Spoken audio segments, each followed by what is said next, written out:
tell us who you are and what it is you do. Okay.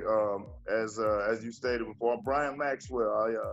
I live here in Jacksonville, Florida, and I'm the owner of Sales Professionals of America Recruiting. And what I do is I work with the automotive dealer groups all around the country and provide sales training for automotive for people in the automotive industry.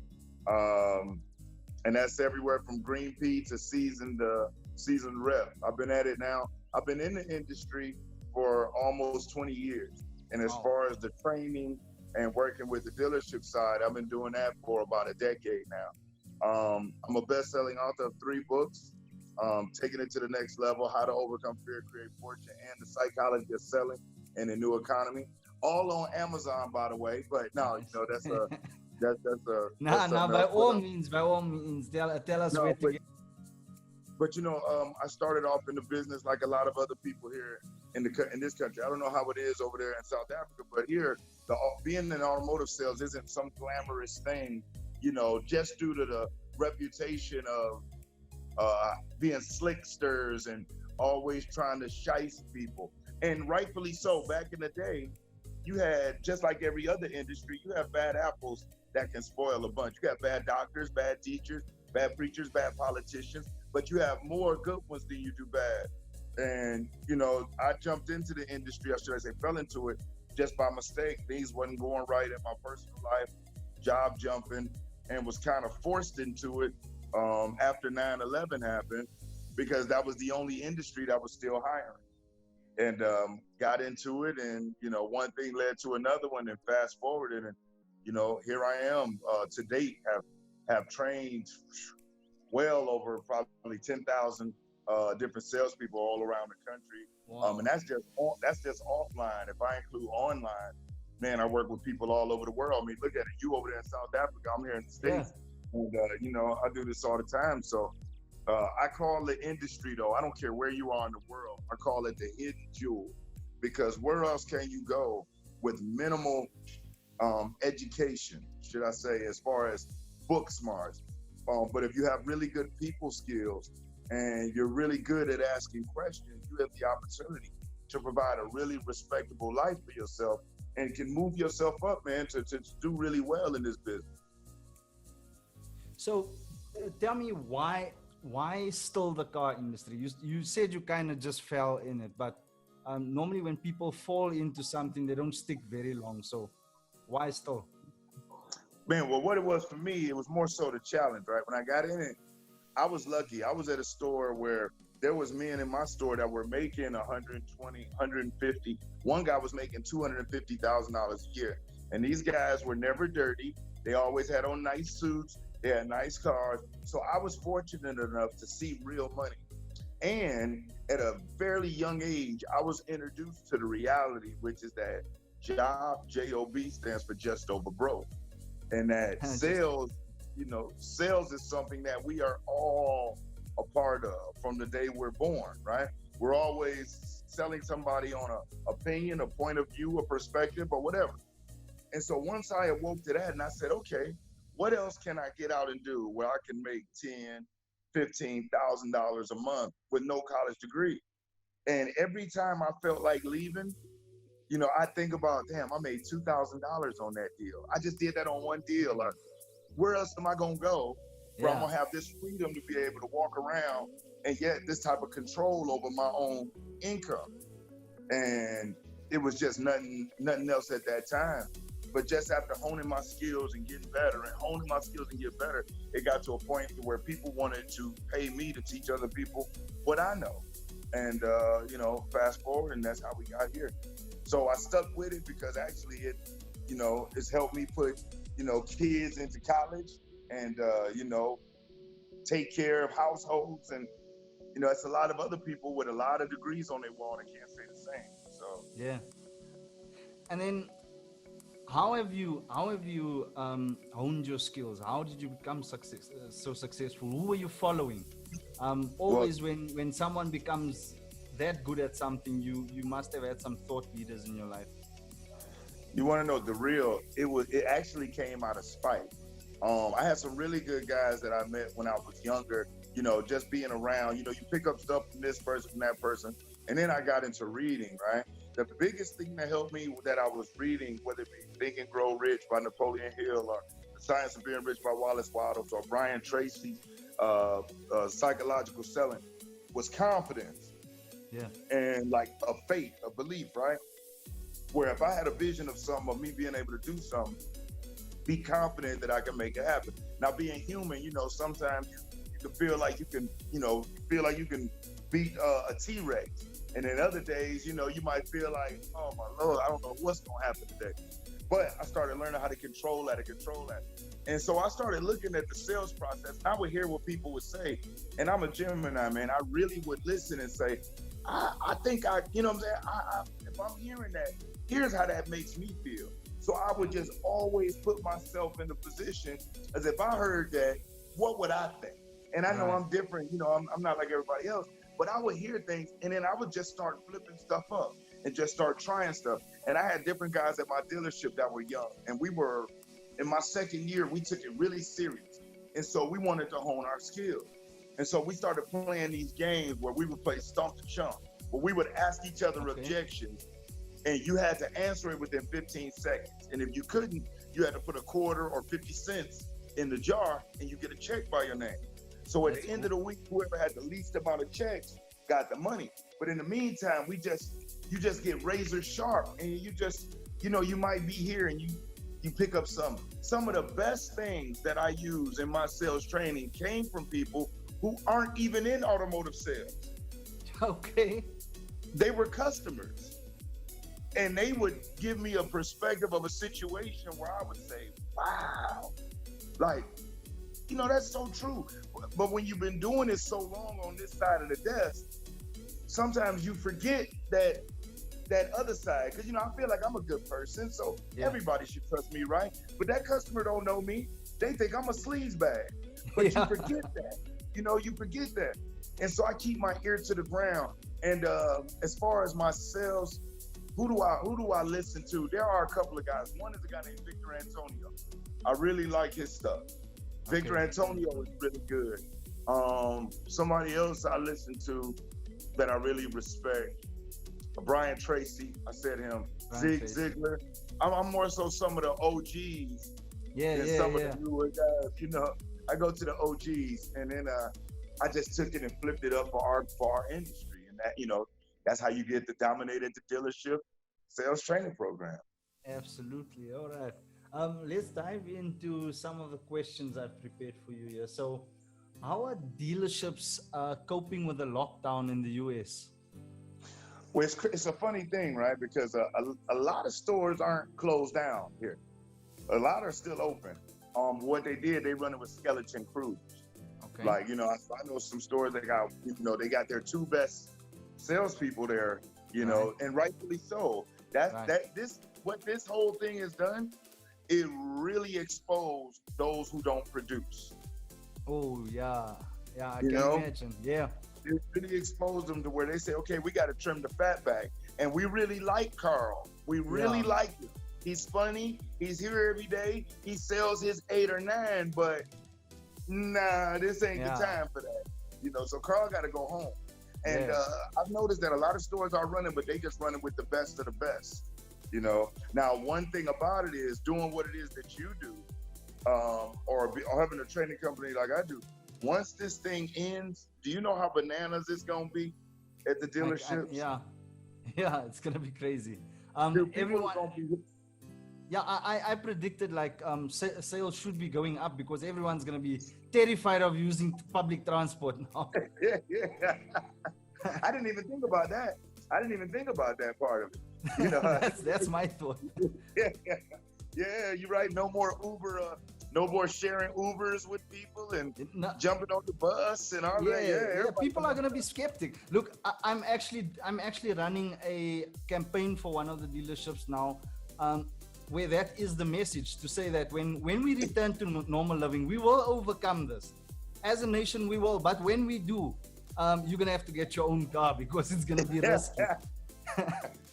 So that's just my sales techniques. Yeah, I turn everything into, like I said, I try to turn everything into a positive. Let me get you on the next one there.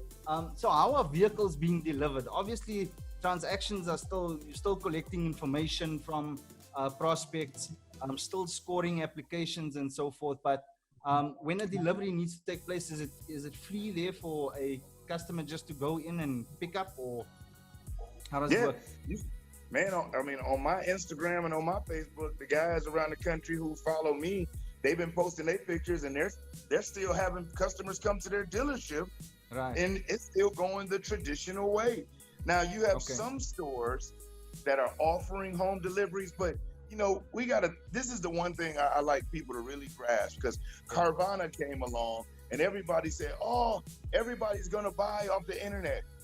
At the end of the day, if somebody's gonna invest $30, $40, $50,000, they're gonna want to see and touch that thing and drive it. You know what I mean? Because even though Carvana supposedly made things convenient, when something goes wrong and it's not the right car, or it's got a dent on it, now you got to wait for them to pick it up, take it back, try to find something else that fits within that. It's In not the meantime, like you inconvenienced, right. It's not, they call it automobile vending machine. That's like buying a house like that. It's never gonna work. Right. Just too scammy. So people like you who have a skill with delivering a message to get people to take action, the ball is really going to be in your court in the new world. Can you come up with an ad that's enticing enough, exciting enough to get people to want to come into this dealership? You know what I mean? Yes. That's Or at really least what just click that button. That's what I want them to do. Once they've clicked the button, the chatbot handles the rest of it. But that's another story. So, what are the top 3 things that dealership owners or dealership principals or the managers, the management team should be focusing on? Training. I mean, and it's, can you hear me now? Am I back in? Yeah, can you hear me now? I don't know what the world. There we go. Okay. Training, and more training. I cannot stress it enough. And it's far from because I'm in it. It doesn't matter who they use. At the end of the day, they expect their staff to treat their customers in a certain way to help them make buying decisions, smart ones, and do business with them. But yet they fail to treat their staff like their customers. The staff is the customers of the management. So you have to provide them with the tools to be successful. You can never have enough skill building. And I'm not just talking about on knowing the product. I think product knowledge is overstressed. Yeah. I think people skills is a lost art. And that's why the top performers are also the folks who get along with people the best. They have the most warming or welcoming personality. You ever seen that person that works at a dealership that's just an asshole? Yeah. Just an asshole. Yeah. Like nobody likes them. And they don't do very well. Then you got that other person that they always smiling. They always got something funny to say. Yeah.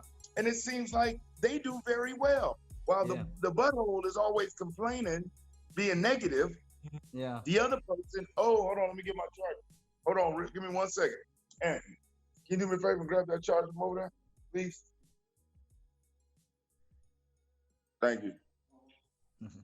No, the phone one for the phone.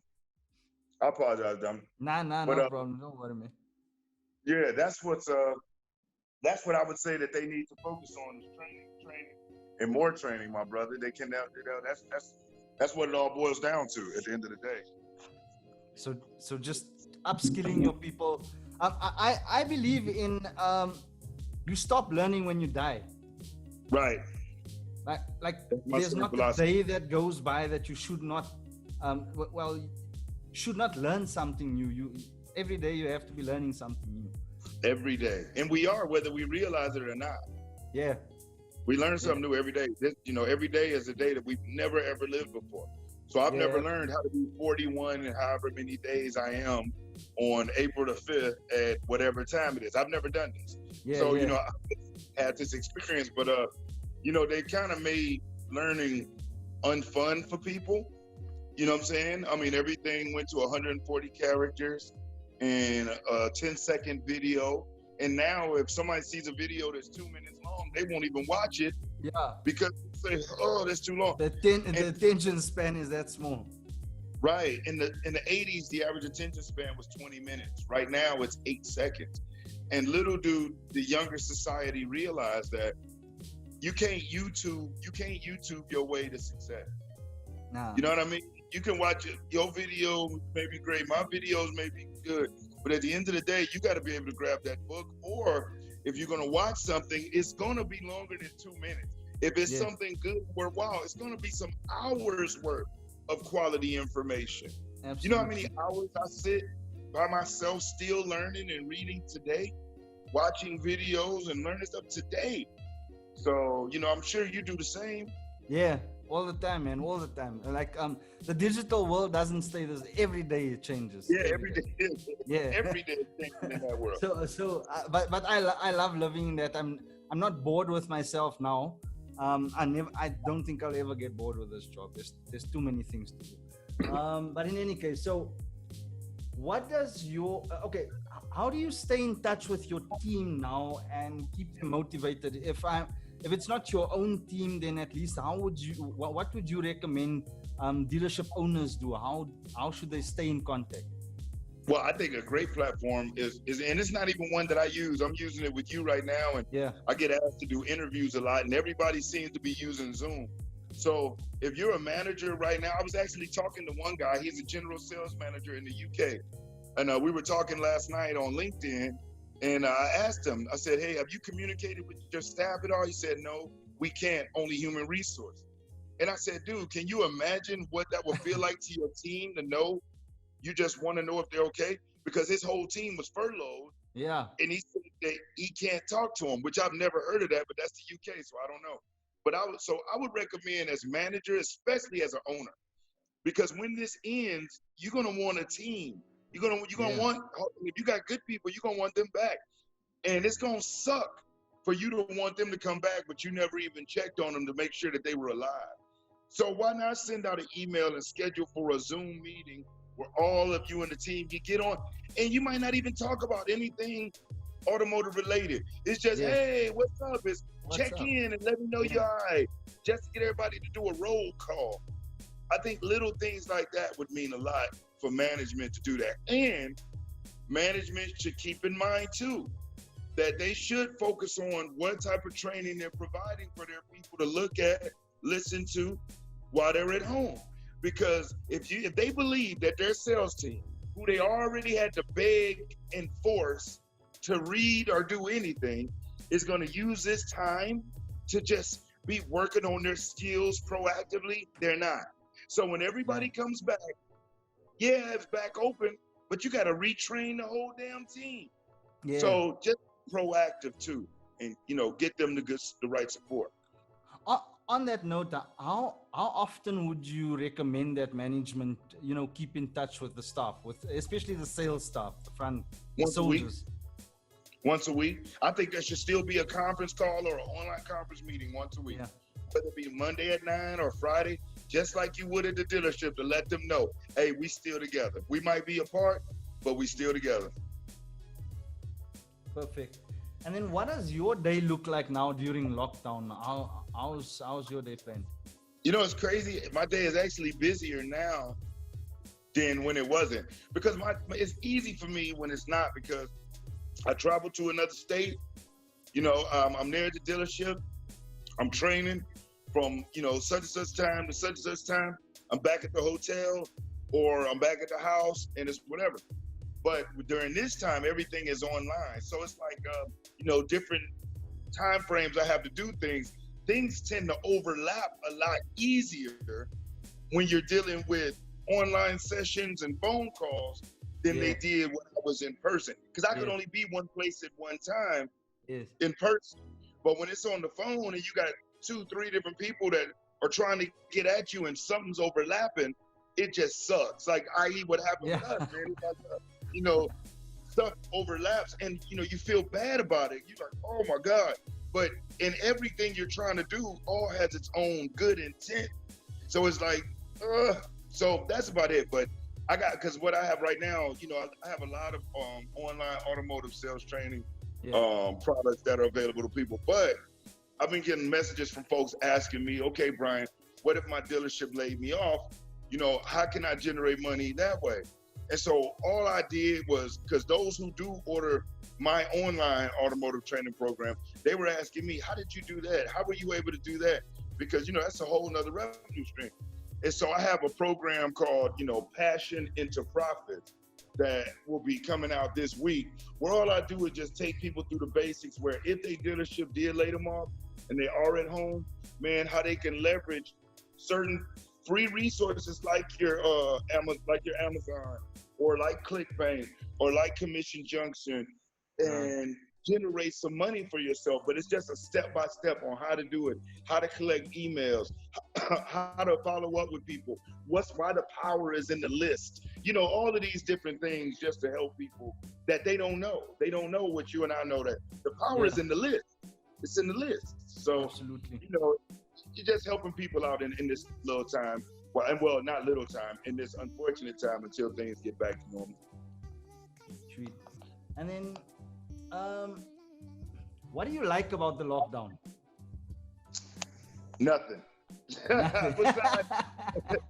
Besides the fact, you know, the one thing is that if it's actually helping, and if it's actually, you know, getting things where we can get back to business, great.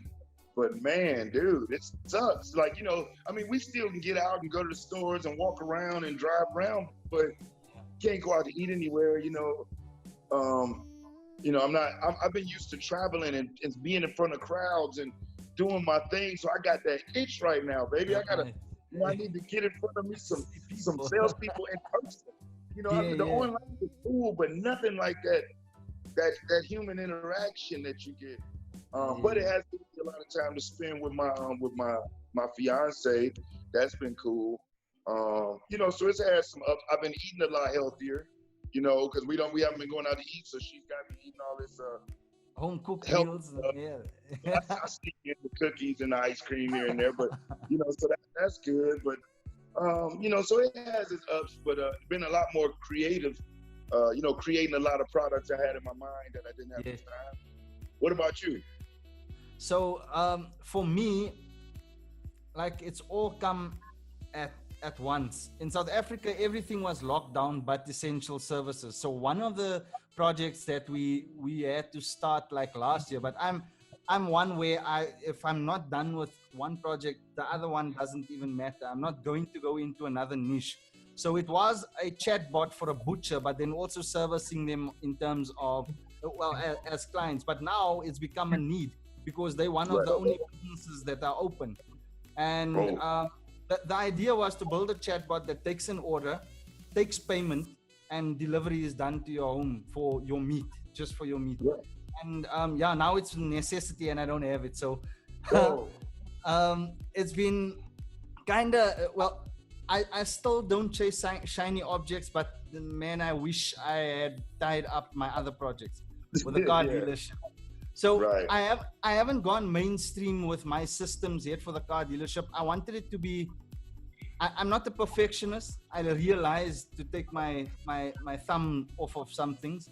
But I think I'm 80% there with what I can deliver, and the rest we'll course correct as we go along. But yeah, it was to build this product that makes the flow of buying a car so much easier, where all the tediousness is taken out of it, and that's the application process, which I don't know if it's the same in America, but people hate filling in forms. I hate filling in forms.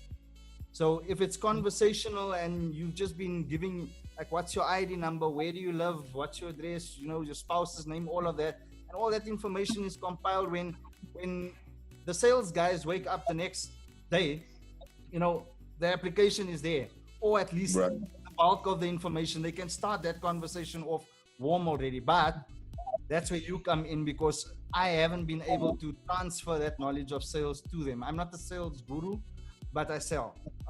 If that makes sense. Yeah, it makes sense. You know what you do, just haven't.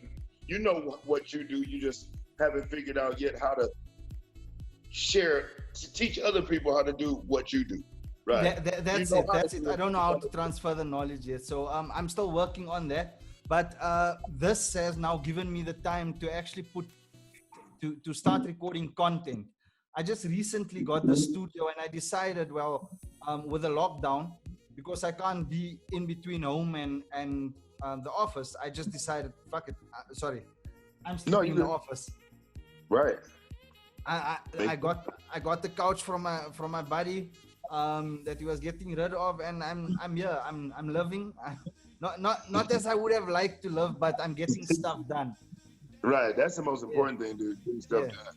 That's really it. You know, that's the big thing. And it can be challenging, you know, when you're at home and like, you know, you're there every day, and you wait to see when this thing is going to come out, and you start like, okay, you start having them red moments where you're like, man, I just got to get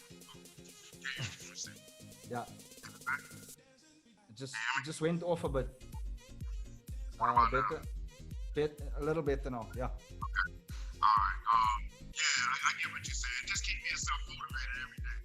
Every day I make it a point to do something for my people, like, you know, as far as my followers, my customers, and for myself every single day. Every single day. So, and everybody, my lady does too. She has her own thing, so every single day. We do that every day. So when this thing comes out, you know, heads and shoulders above everybody else. You know?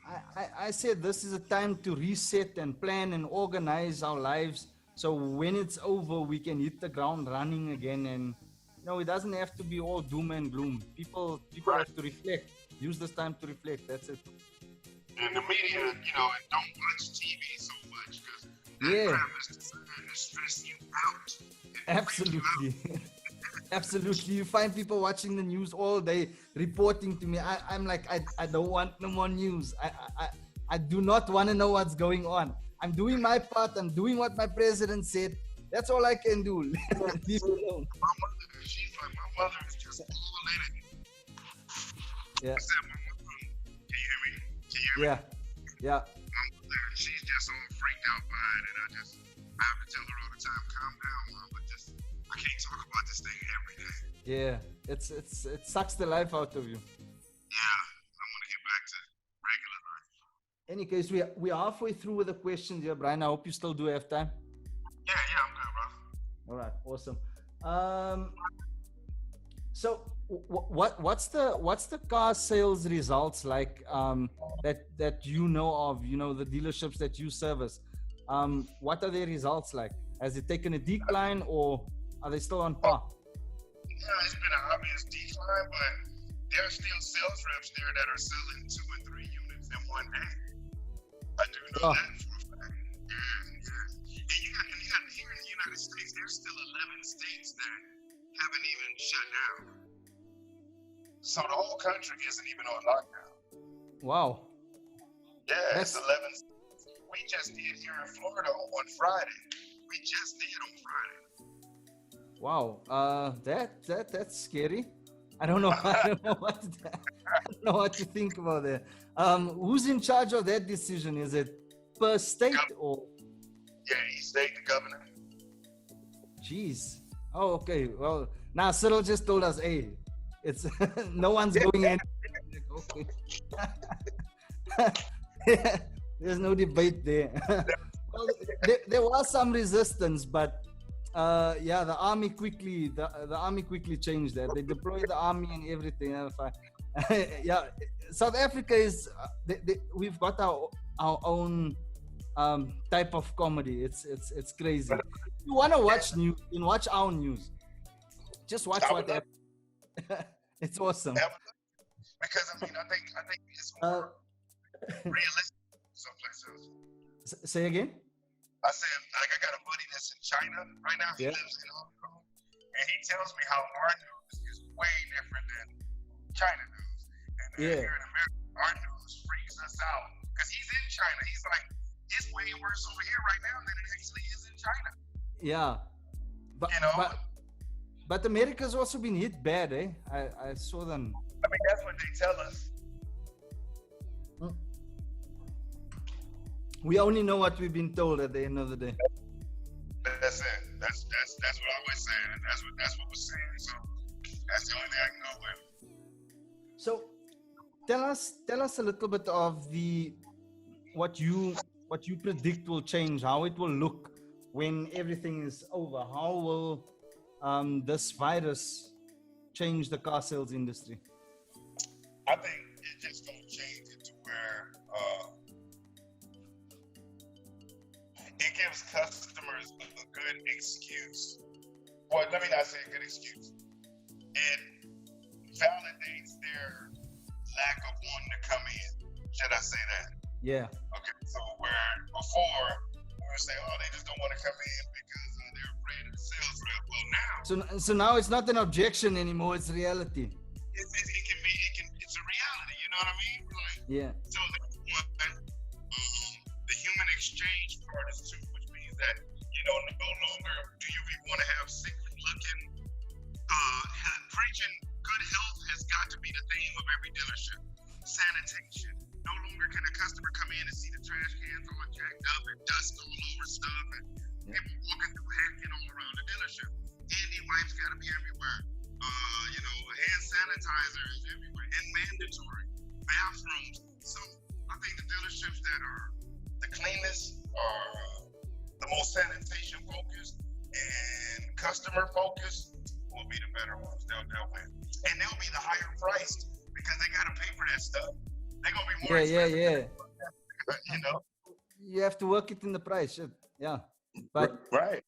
But people, are you a firm believer of people paying for not necessarily the item, but the experience? I believe that what people are willing to invest is based on their experience. It's like going out to eat at a nice restaurant versus a regular steakhouse. A T-bone steak is a T-bone steak. They both come from the cows, but you'll pay 2 or 3 times the amount for this nice place because you got on a suit, your lady is dressed up, you heard some famous people like to go there, it's right off the water, but the food that you're eating is exactly the same. You're paying, your investment is in the experience. So I believe that the experience has always got to at least attempt to supersede the price. Because when the experience and the value built exceeds the price will always be important, but it can fall a little bit in importance if the experience and the value are greater than whatever you asked for. So, can you just quickly run us through just step by step how you would, after getting the details from a client, let's say a customer's just told you that they want a BMW 3 Series, you've got their name, number, and that's about it. That's all the information you want. You have. They want that, and they maybe have a $10,000 deposit in your currency. How would you start that conversation with them on the phone? Well, if that's what they're looking for, and I find out that we have it, so this is assuming that the dealership has it, right? Yeah. Okay. Well, first thing when we call back is just ring. Hey, Jill, speak to Jill, please. Jill, this is Brian. You and I just spoke from over at ABC dealership. Jill, I got awesome news. Please try to hold your composure as I share it with you. That BMW, I just went and checked. I thought somebody had took it home, but we do have it. All right. So what I want to know is, how soon do you feel you can get here so you can take a look at it before it's gone? I have an available time this afternoon at 1 or 1 this evening at 6.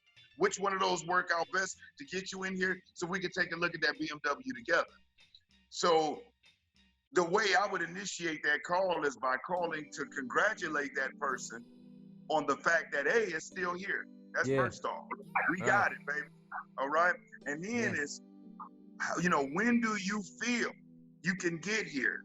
And right after that question, I'm going to give them 2 available time slots, because a mistake that people make is they'll call, and when they're going to schedule an appointment, they'll ask the customer, what's the best time for you? Well, let's think about that. There is no best time for them. They don't want to come in there and deal with you at all. Yeah. So to ask, when's the best time for you to come in? They don't want to. And if you just say, hey, you can come whenever you want, I'm here all day, you're not a very important person and you must not be too big. So, you know, when they say, listen, the good news is it is here. So to make sure that you get a chance to check it out before somebody else does, I got an opening this afternoon at 1, or 1 this evening at 6. You know, which one of those do you feel works best for you?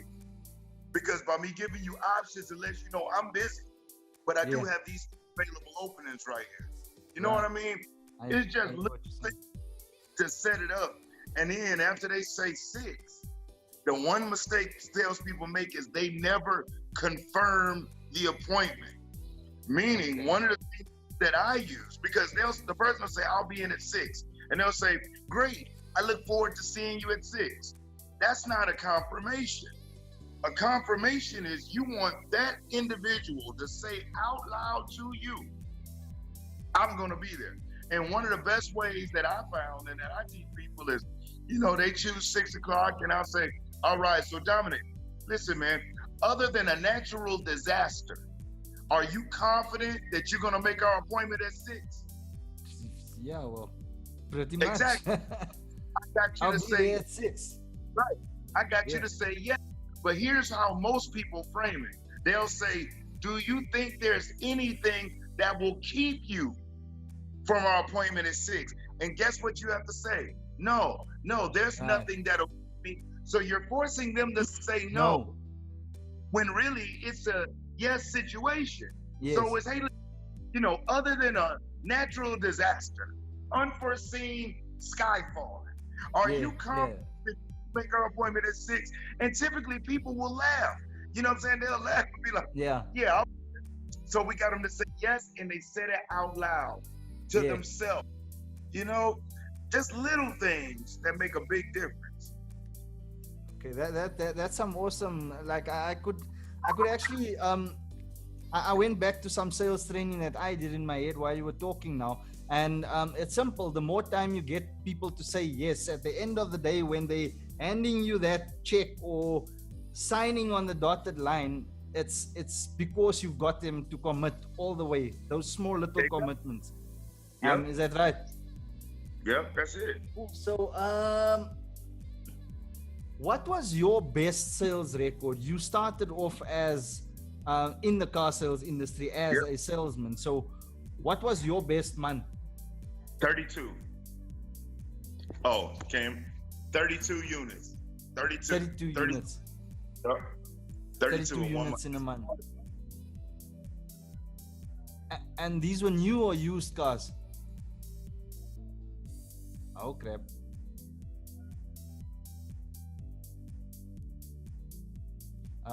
Brian, I've lost you there. It's just paused.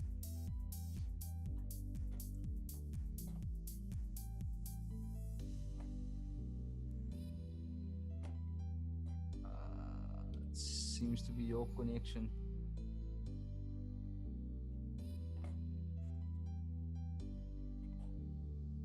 Can you hear me?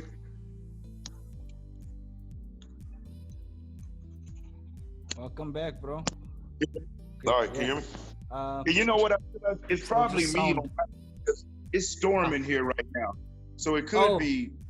It's storming real bad out here right now, so it's probably my connection that's causing this problem. No problem, man. We're almost done in any case. So you said 32 sales was your best sales in. Yeah, in 1 month. And my thing was more so consistency, because I was going to give you between 25 and 30 every single month with a certain gross margin average. And that's the cool thing I just learned how to do. I got really good at scheduling appointments and really just honing in on a process that, you know, I might be with my customer for 2 hours, 3 hours, but when they walk out, you know, I could have made almost twice as much as the next person. And we talked about the car or the truck or the SUV that much. Yeah. We really were just building with each other, you know? So I tell folks that it's not always about how many units you move. It's about how much you earn off the ones that you do. Right. So it's what you're selling them, not. Yeah, because if you're doing 30 minutes I know guys Yeah. that'll sell 20, 25 cars, 22 of them are mini deals, Yeah. you know, and Saying they the only same made thing. money on two. You know what I'm Yeah. saying? Yeah. So that's a counter guy. Understand. Yeah. That's Yeah. not a real salesperson. Yeah. Yeah. Yeah.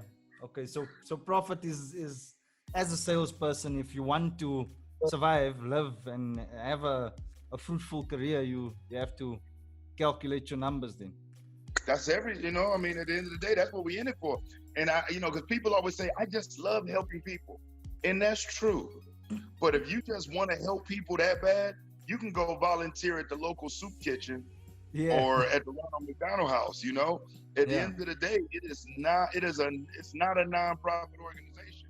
The Yeah. objective is it's a twofold. I get to help you, and the better I help you, I help myself. So it all starts with me helping you first, and in turn, I help myself. So, yeah, absolutely. What is the importance of following up in the entire sales process? It's everything. I recently read a study where it says that 91% of people in sales never make the second follow-up call. 91% never make the second follow-up. So they might meet with a guest and they make one follow-up call. One. That means that 9 out of 10 people that are stopping at a business are not getting contacted back. Mm, mm. So if you can just discipline yourself to make the second, the third, and the fourth follow-up call, that level of consistency and familiarity with that customer will take you further than everybody else and build long-term relationships. Because you ever found that those customers that you do have to follow up 5, 6, 7, 8, 9, 10 times, those tend to be your best customers. That's why they're so hard to get. Yeah. You know, How many times would you recommend following up before throwing in the towel? until they tell you to stop, How many? until the customer asks you to stop calling. Yeah. Right. So there's no I mean, limit to it. it don't have to be every day or every week. It might be once a month. It might be once a quarter. It might be once every 6 months. I believe that initially, it should be twice a week, for the first 2 weeks. And then, once a month, and then once a quarter. And then, it's like that. But they stay in the cycle because, there have been people that have just stuck with me, man, and called me on the right day or emailed me on the right day at the right time. And I'm like, oh my God, thank you. I'm so glad you just kept doing this because I need you now. Yeah. I've done it. And I've been the guy that have talked to a dealer group, called them up, and they're like, oh my God, Brian, I'm so happy you called. We was looking for your number, couldn't find, so you never know. Yeah. So it's like, keep going till they tell you to stop. I think that being in the car industry as well, it's probably the most difficult because of the magnitude of the sale, as you said. Like it's a big decision people are making. Mm-hmm. So I don't know if it's a psychological thing where people think, I'm going to give my money to the best salesperson who chases me down. That's how I tend to look at it. Like, how desperate are you for my money? And that's the person that wins. Could you look at it like that? I don't. Okay. Because I've seen the desperate sales guys, and they typically are broke. Because they call a lot. They call a lot, but there's a difference between me calling and I'm reaching out to you to find out, hey, making sure you're okay, and I want to find out if there's any questions you may have or any information I can get for you. That's why I'm calling. The other guy, he's calling to try to sell you something. Yeah. I'm calling to find out if you're okay and what I can get for you. Because if you do have a question, guess what? I can answer it, and that might lead to business. Or if you would like information, I'll get that for you. That might lead to business. But that other person, they're not calling to answer any questions or to get any information. They're calling to try to make a sale. Yeah. Yeah, it's all about them. So, yeah, there's two differences to that. One last question, Brian, and I think this one is a burning question for a lot of sales executives, is how do you get the supporting documents out of a customer. So customers filled in an application form, sent it via email. Now they need to send, well, in South Africa, I don't know how it works over there. You need to send a copy of your ID, your bank statements, payslip, so forth, just to prove it so that it can be pre-scored at the bank. If the bank says there's a pre-approval, you come in, you sign, and then there's a final approval process. Now, there's a little bit of a break in between where a sales exec has the entire application form, but now struggles for days or weeks getting the supporting documents from a client. What would you do in that situation? Well, really at the end of the day, if it's a sales rep that's been doing this for a while, when they're initially dealing with that person, during that phone call, when they're going through getting that credit app ready, before it even gets to that, they should know what supporting docs are necessary, right? And so one of the best things they can do is, hey, do me a favor. I want you to do something and I'll hold for you right now. I want you to find your driver's license, your social security card, your blah, blah, blah, your pay stubs. Grab those real quick right now before we get this started. As opposed to leaving it up to them to do, make sure that before you go into that credit app or even right after you've done it, tell them, hey, I want you to grab a few things and I'm gonna explain to you what you're gonna have to do so we can get this through as fast as possible. I'll hold while you get those things. And you let them get the looking for them, right? And right while they have them, okay, so we can make this move faster, I need for you to do me a favor. Take your phone right now, take a picture of that and email it over to me right now, or whatever it is that you have to do, but keep them on the phone and have them do it if you can. If you can, because there's nothing you really can do, you know, when you're not around them and they're at home. They know that. But if you got them on the phone, and if you've established good rapport, and if you're really skilled, you got control of that situation. Yeah. And if they're willing to give you their social security number and all of that to do a credit application, hell, you know, taking a picture of a license and sending that over ain't nothing. I already got all your information, so if I wanted to steal your shit, I could. You know what I mean? Yeah. Yeah. It's my point exactly. So thanks for clearing that one up. It's a debate that's gone back and forth all the time. Like, it's impossible for 990 people out of 1,000 to be lying on their application. I couldn't understand the stats. I'm like, really, out of 1,000 people, you could not sell one vehicle. No, they're all lying. Yeah. No, anyway. I think a lot of salespeople are scared. Oh, okay. Can you hear me? Yeah, I got you. Okay. I think a lot of salespeople are scared, but here's my philosophy and what you should tell those guys or ladies who are having those leads. Folks, if you don't get the deal, that's fine. Okay, I can't control that. But if you don't get the deal because you failed to ask for something, I have a problem with that. Okay, Yeah. because you're going to lose it if you don't ask for these documents and they don't submit them. You don't have anything. Okay, and if you ask for the documents and they get mad about it, guess what? You never really had anything. Yeah. So Yeah. closed mouths don't get fed. Yeah. As a matter of fact, you don't even ask. You make a very suggestive request. Hey, Right. you to go get these so we can get this done. I'll hold. This will help us get this through a lot faster. You know, it's not that I need them. I want to get it done faster for you, Mr. Customer. Absolutely. You know what I mean?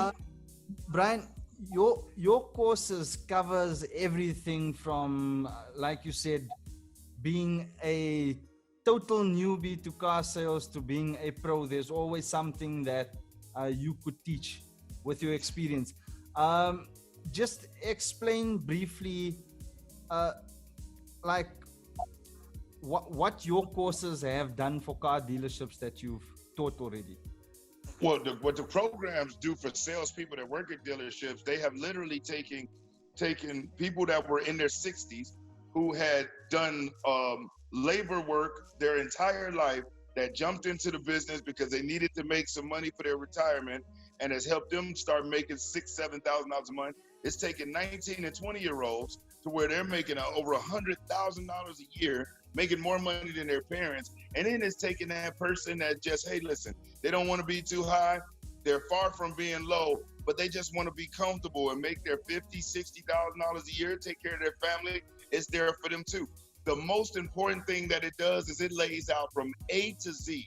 Everything from, not from when you greet a customer, from the moment before you greet a customer, all the way till when you've either helped them buy and they're going home, to if they have not bought, okay, to what you can do to leverage your social media, to drive people in, to build your own business within the store, with the success tips to keep you motivated. What we call it is a business in a box. It actually teaches an individual how to create their own dealership within the dealership for literally pennies on the dollar. Amazing, amazing. I like that, creating your a dealership within the dealership, because what salespeople do not understand is that it's their own business. Right. Right, 100%. It is their business. They don't. It's not a job. It's they're in full control. Yeah, they're not getting an hourly wage.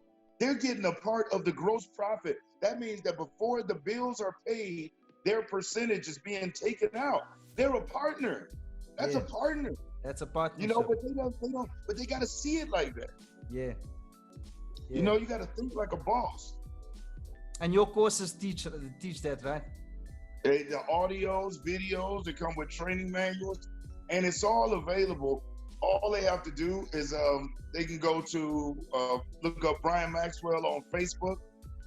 They can go to LinkedIn, type in Brian Maxwell, that's BRIAN, Maxwell like coffee, MAXWELL. And you can go to YouTube. I'm all over YouTube. Brian Maxwell is the YouTube channel.